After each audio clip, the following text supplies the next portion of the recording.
केंद्र सरकार ने राज्यों में कोरोना के बढ़ते मामलों को देखते हुए 24 घंटे चलने वाले आपात केंद्र खोलने और सार्वजनिक व निजी स्वास्थ्य सेवा संसाधनों को और मजबूत करने के दिए निर्देश।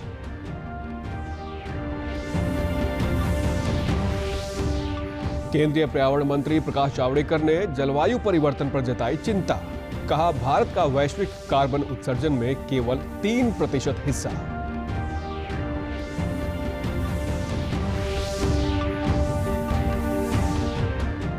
प्रदेश की मंडियों में गेहूं की आवक शुरू।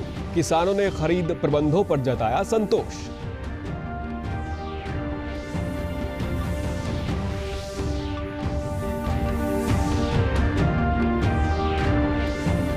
और यमुनानगर में जैविक खेती के प्रति बढ़ रहा है किसानों का रुझान। किसानों की आमदनी में इजाफे के साथ सेहत के लिए भी लाभकारी साबित हो रहे हैं जैविक उत्पाद। नमस्कार, मैं सुरेंद्र कुमार। अब समाचार विस्तार से।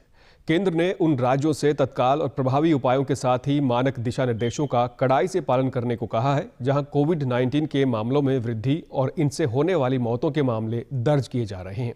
कैबिनेट सचिव राजीव गौबा ने कल सभी राज्यों और केंद्र शासित प्रदेशों के मुख्य सचिवों, पुलिस महानिदेशक और स्वास्थ्य सचिवों के साथ उच्च स्तरीय समीक्षा बैठक की। बैठक में उन्होंने कहा कि टियर 2 और टियर 3 शहरों के साथ साथ शहरी क्षेत्रों में हाल ही में कोविड मामलों में वृद्धि दर्ज की गई है। इससे ग्रामीण क्षेत्रों में संक्रमण फैलने के साथ ही स्वास्थ्य के बुनियादी ढांचे सहित स्थानीय प्रशासन पर भारी दबाव पड़ेगा। बढ़ते दैनिक मामले और मृत्यु संख्या में महाराष्ट्र, पंजाब, कर्नाटक, दिल्ली, हरियाणा और छत्तीसगढ़ राज्य शामिल हैं। बैठक के दौरान राज्यों को कोरोना के बढ़ते मामलों को देखते हुए जिला कार्य योजना बनाने, 24 घंटे चलने वाले आपात केंद्र और प्रतिदिन होने वाली मृत्यु दर में कमी लाने के लिए सार्वजनिक और निजी स्वास्थ्य सेवा संसाधनों को और मजबूत करने की सलाह दी गई है। केंद्रीय मंत्री प्रकाश जावड़ेकर ने SRCC बिजनेस कॉन्क्लेव 2021 में मुख्य प्रवक्ता के तौर पर भारत में पर्यावरण शासन के विषय पर समारोह को संबोधित किया। उन्होंने कहा कि भारत का वैश्विक कार्बन उत्सर्जन में केवल 3% हिस्सा है। भारत जलवायु परिवर्तन के लिए जिम्मेदार नहीं है, लेकिन उसे इस समस्या से जूझना पड़ रहा है। उन्होंने साथ ही कहा कि हमें इसे रोकने के लिए ज्यादा कदम उठाने होंगे। Carbon emissions over last century और 2 centuries. So we are not responsible for climate change, but because we are suffering, because we are vulnerable, and in any such crisis, in any such disasters, who suffers? The poor. And therefore we have to be doing more actions to save ourselves. केंद्रीय माध्यमिक शिक्षा board ने शैक्षणिक वर्ष 2021-22 के लिए 9वीं से 12वीं कक्षा तक के पाठ्यक्रम में कोई कटौती नहीं करने का फैसला किया है। बोर्ड ने नया पाठ्यक्रम जारी किया है, जिसमें पिछले शैक्षणिक वर्ष में हटाए गए अध्यायों और विषयों को नए शैक्षणिक सत्र 2021-22 में बहाल कर दिया गया है। आधिकारिक सूत्रों ने बताया कि पाठ्यक्रम में कटौती एक बार केवल 2021 की बोर्ड परीक्षाओं के लिए थी। पिछले वर्ष CBSE ने कोविड-19 महामारी को देखते हुए विद्यार्थियों पर पढ़ाई का बोझ कम करने के लिए 9वीं से 12वीं कक्षा तक के पाठ्यक्रम में 30% कटौती कर दी थी। जिन विद्यार्थियों के पाठ्यक्रम में कटौती की गई, वे इस साल मई-जून में परीक्षा देंगे। कुरुक्षेत्र जिले की शाहबाद, मारकंडा और थानेसर की अनाज मंडियों में गेहूं की आवक शुरू हो गई है। मंडी सचिव ने बताया कि सरकार की हिदायतों के अनुसार गेहूं खरीद का काम शुरू कर दिया गया है। किसानों को गेहूं बिक्री से लेकर भुगतान तक किसी असुविधा का सामना ना करना पड़े, इसके लिए पुख्ता इंतजाम किए गए हैं। कर ली गई है और आड़ती के द्वारा उसकी भराई भी कर दी है। और बाकी जैसे जिस किसान का शेड्यूल आएगा, शेड्यूल के अनुसार किसान आते रहेंगे। उस हिसाब से प्रतिदिन जो है जैसे जैसे आवक बढ़ेगी, खरीद भी हमारी जारी रहेगी। मंडी में हमने गेहूं सीजन को लेकर सभी तैयारियां पूरी कर ली हैं। आज अनाज मंडी में 5-6 किसान अपनी गेहूं लेके आए हैं और गेट पास के और इस प्रकार की उनको कोई भी समस्या नहीं आने दी जाएगी। गेट पर हमने कंप्यूटर लगवा दिए, जैसे किसान आएंगे उनको गेट पास दे दिए जाएंगे और ऑनलाइन भुगतान है जो कि किसानों के खाते में जाएगा। अपनी फसल लेकर आए किसानों ने बताया कि मंडी में सरकार द्वारा अच्छे इंतजाम किए गए हैं। उन्हें समय पर गेट पास मिल गया था और फसल बेचने में कोई परेशानी नहीं हुई। 80 क्विंटल बिकी है जी मेरी, जो बाकी कल जो भी रहेगी वो प्रशासन ने बैलेंस जो भी रहेगी मेरे अंदाजे से 40 क्विंटल के करीब और रहेगी। 1975 रुपये के हिसाब से आज मैं अपनी कणक, पहला दिन है आज, पहले मैं बेच के बड़ा संतुष्ट हूँ। मेरी कणक है रिया, गेट पास कर दिया, कोई दिक्कत नहीं। यमुनानगर जिले में किसानों का रुझान जैविक खेती की तरफ बढ़ रहा है। जैविक खेती से जहां किसानों की आमदनी में वृद्धि हुई है, वहीं सेहत के लिए लाभकारी होने के कारण लोगों में इसके प्रति रुचि बढ़ी है। जिला बागवानी अधिकारी के अनुसार आजकल की भागदौड़ की जिंदगी में प्रत्येक व्यक्ति किसी न किसी रोग से ग्रस्त है। ऐसे में रासायनिक खेती के उत्पादों की जगह जैविक उत्पादों का प्रयोग कर शरीर को स्वस्थ बनाया जा सकता है।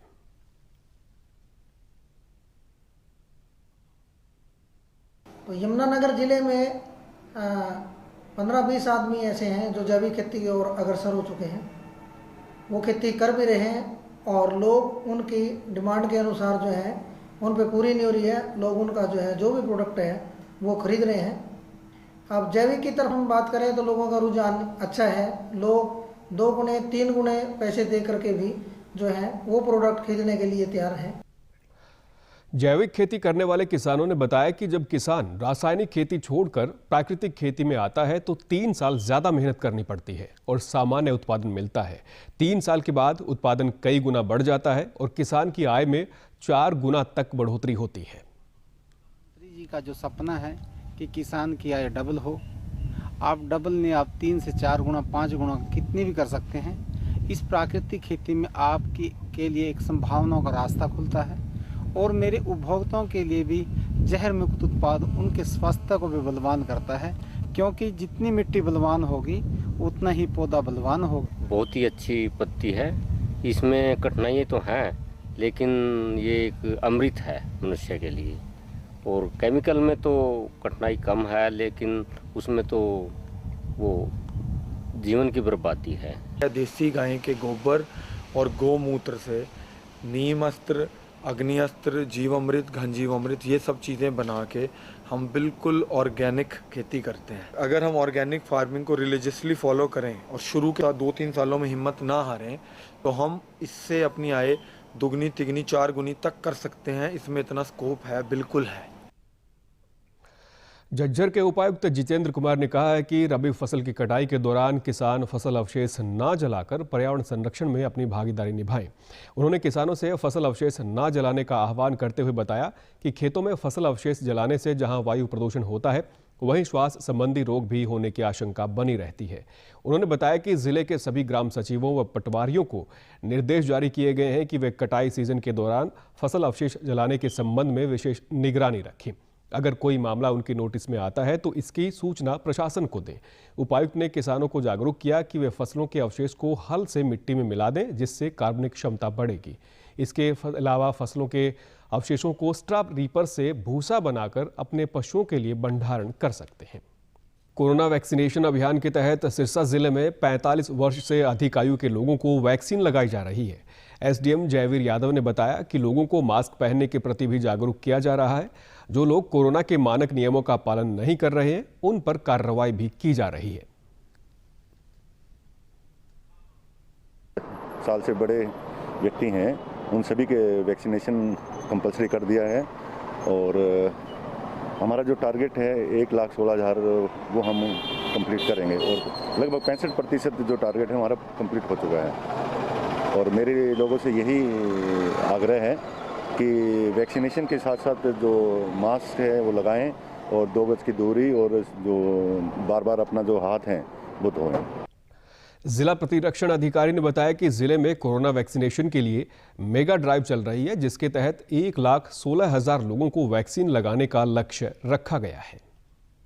सभी टीम्स वैक्सीनेशन कर रही हैं और आपको ये जान के बड़ी प्रसन्नता होगी कि इनका जो हमारा जो लगभग जो निर्धारित लक्ष्य रहेगा 1,16,560 के करीब, तो इसको हम अगले 28 दिन में पूरा कर लेंगे। आज भी जैसे हमारी एक्टिविटी जारी है वीरवार और शुक्रवार, क्योंकि हमारे जो कोविड की वैक्सीनेशन पूरे सिरसा जिले में जारी रहती है, तो अब तक तकरीबन 1100 के करीब लोगों ने वैक्सीनेशन करवा लिया है। वैक्सीन लगवाने आए लोगों ने बताया कि ये पूरी तरह से सुरक्षित है, सभी को वैक्सीन लगवानी चाहिए। हमें वैक्सीन लगवाने के बाद कोई परेशानी नहीं हुई। कोरोना के लिए हमने टीका लगवाना चाहिए, क्योंकि कोरोना और बढ़ रहा है। अपनी सावधानी रखनी चाहिए जितनी रखी जाए। कहीं भी जाओ भीड़ में ना जाओ, जाना तो अपना मास्क लगा के जाओ, कहीं सफ़र भी करना है तो मास्क लगाओ।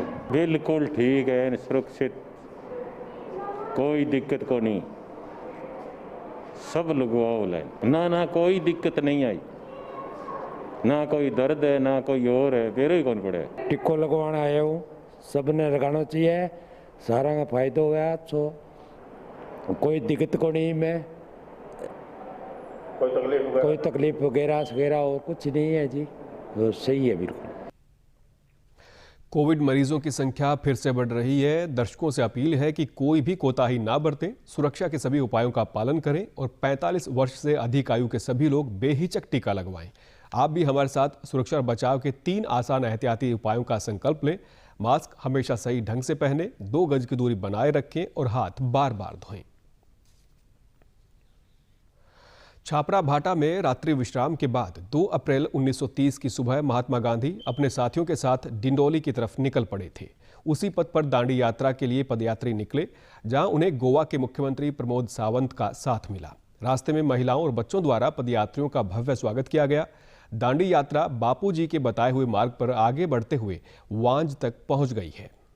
डिंडोली के लिए दांडी यात्रा उसी पथ पर निकली जिस पथ पर साल 1930 में महात्मा गांधी निकले थे। छापरा भाटा में गोवा के मुख्यमंत्री प्रमोद सावंत पदयात्रियों के साथ जुड़ गए और वहां से उधना 3 रास्ता तक पैदल यात्रा की, जहां बीच में महिलाओं और बच्चों की तरफ से पदयात्रियों और मुख्यमंत्री का भव्य स्वागत हुआ। दांडी यात्रा में गोवा का प्रतिनिधि, गोवा का मुख्यमंत्री होने के नाते मुझे आज सहभाग होने मिला, ये मेरा परम सौभाग्य है।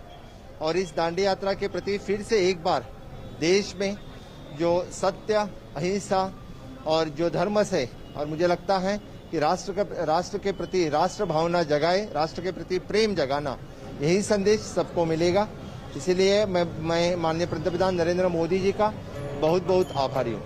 2 अप्रैल 1930 डिंडोली में दोपहर का विश्राम कर महात्मा गांधी देर शाम वांज पहुंचे थे।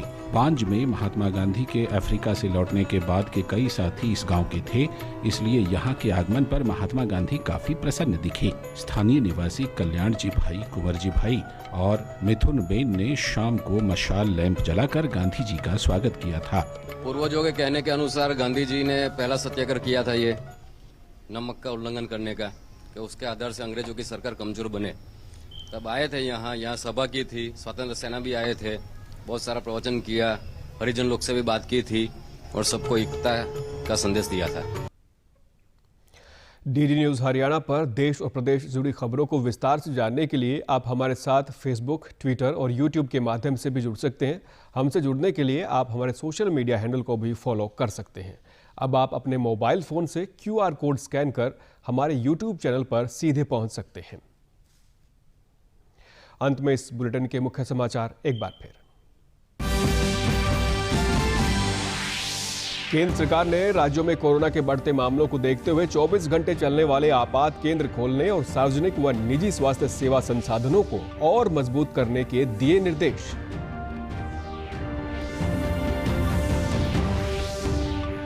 केंद्रीय पर्यावरण मंत्री प्रकाश जावड़ेकर ने जलवायु परिवर्तन पर जताई चिंता।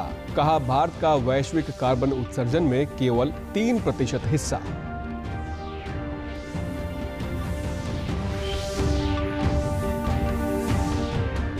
प्रदेश की मंडियों में गेहूं की आवक शुरू, किसानों ने खरीद प्रबंधों पर जताया संतोष।